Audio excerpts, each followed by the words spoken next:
हर्षवर्धन जी आप कुछ कह रहे थे। नहीं, मैं एक जरूरी बात कह रहा हूं और मैं फिर से इसको दोहरा रहा हूं। देखिए, कांग्रेस पार्टी जो कह रही है वो बात बड़ी बेतुकी सी है कि 14 में आए तो बैन क्यों नहीं कर दिया।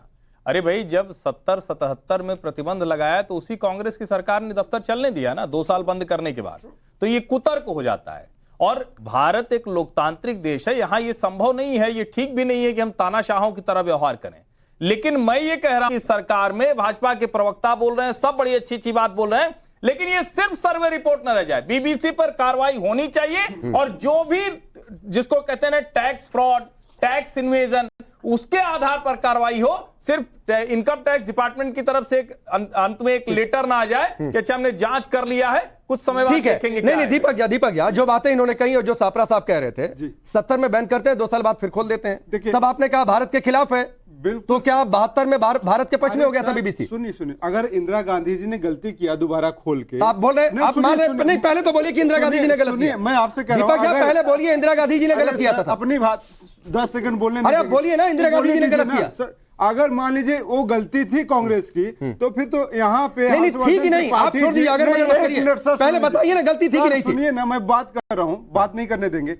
हर्षवर्धन त्रिपाठी जी इतने दावे और पुख्ता सबूत के साथ जब बोल रहे हैं कि भारत विरोधी एजेंडा चलाता है। अच्छा, अभी आपको नहीं लगता है? और सुनिए, सारंगी जी को भारत विरोधी एजेंडा चलाता है, आपको दीजिए पूरे देश आपको लगता है कि भारत के पक्ष में एजेंडा चलाता है? मैं मांग करता हूं, आपको लगता है भारत के पक्ष में एजेंडा चलाता है? सर, मैं मांग करता हूं, अरे बताइए ना दीपक जी, आता हूं बाटी जी, बताइए ना, अगर भारत के पक्ष में एजेंडा चलाता है बीबीसी, इतने भारत के पक्ष में कि खिलाफ में? सर, सवाल आपका होगा, जवाब मेरा होगा। हाँ तो बताइए ना। जो मैं लाइन ही बदल दी पाठी जी, एकदम से पूरी तरह सुन तो लो आप मेरी बात। 75 की तुलना आज से की, 75 की जो कांग्रेस थी, आज की भारतीय जनता पार्टी वही है।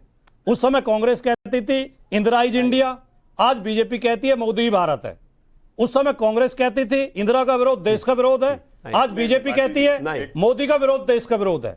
मैं तो आपके पूरे शो में, हालांकि बीबीसी पे खूब हमले किए गए हैं, लेकिन मुझे लगता है इससे बीबीसी की प्रतिष्ठा बढ़ी है कि जो सरकारों के खिलाफ भी बोलती है समाचार चैनल जो बोलता है, इसका मतलब वो बहुत मजबूत और निष्पक्ष चैनल। नहीं, हम देखिए ना, स्क्रीन पर रखे हैं, तो भारत के खिलाफ एजेंडा प्रोपेगेंडा चलाया बीबीसी ने। मैं भाटी साहब देखते रहिए। संक्षेप में लास्ट मैं कह रहा हूं, 1975 में जब इमरजेंसी लगी थी, मैं कक्षा 5 में पढ़ता था। 1975 से 85 के बीच तक, 95 के बाद ये समाचार चैनल शुरू हुए, न्यूज चैनल, जो टीवी चैनल। उस समय तक रेडियो पे ही निर्भर होते थे लोग समाचारों के लिए। देहात से हम आते हैं, बुजुर्ग हमारे बड़े, हमसे जो बड़े थे, हमसे पहली जो पीढ़ी थी, अरे बीबीसी लगाओ, अरे बीबीसी लगाओ, शाम को इकट्ठे हो जाते थे, लोग सुनते थे। इसका मतलब जनता में इस समाचार एजेंसी की, इस चैनल की जनता बदल रही है, जनता की सोच बदल रही है भाटी साहब। जनता समझ रही है कि कैसे प्रोपेगेंडा चल रहा है। शिवम त्यागी, थैंक यू।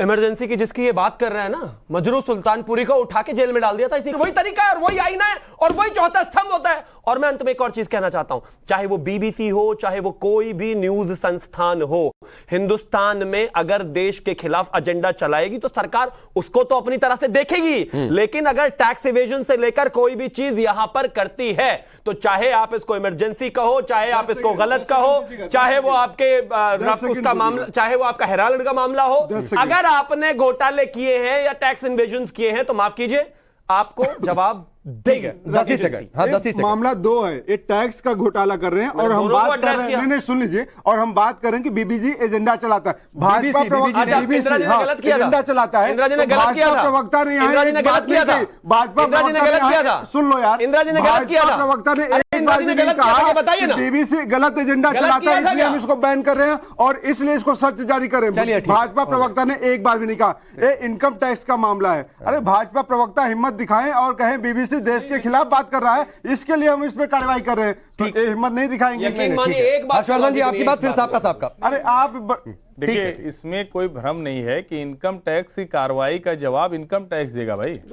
इनकम टैक्स की कार्रवाई का जवाब भारतीय जनता पार्टी न दे सकती है, न उसको देना चाहिए। भारतीय जनता पार्टी बैठी, लेकिन ये जरूर है, बता रही है कि वो एजेंडा नहीं चला रही है। नहीं है। 2014-26 में आदरणीय प्रधानमंत्री जी ने देश का कार्यभार संभाला है, उसके बाद बहुत सारे नोटिसेस दिए गए, लेकिन कोई भी प्रतिक्रिया बीबीसी की तरफ से नहीं आई। इस वजह से अभी यह सर्च, यह सर्वे चल रहा है और मुझे लगता है हम सबका दायित्व है कि हम आईटी डिपार्टमेंट के साथ सहयोग करें। आईटी की नहीं है तो आईटी से जाकर पूछिए ना, हम सहयोग कर रहे हैं, तो आईटी से पूछिए। कंफ्यूज भाजपा है। आप आईटी डिपार्टमेंट से पूछिए। देखिए आईटी डिपार्टमेंट अपना काम कर रही है, उन्हें काम करने दीजिए। दूध का दूध, पानी का पानी, ये हो जाएगा। तो कुछ आप समय कब की बैन बात। करेंगी मैडम, ये बताइए ना। अगर और- बीबीसी इतना ही देश विरोधी एजेंडा चला रहा है, जो कि यहाँ पे बैठ के साबित कर दिया है हर्षवर्धन देखिए, त्रिपाठी जी ने, कांग्रेस लेकिन आप इसको बैन नहीं करेंगे। 1970 में 2 वर्षों के लिए बैन किया था।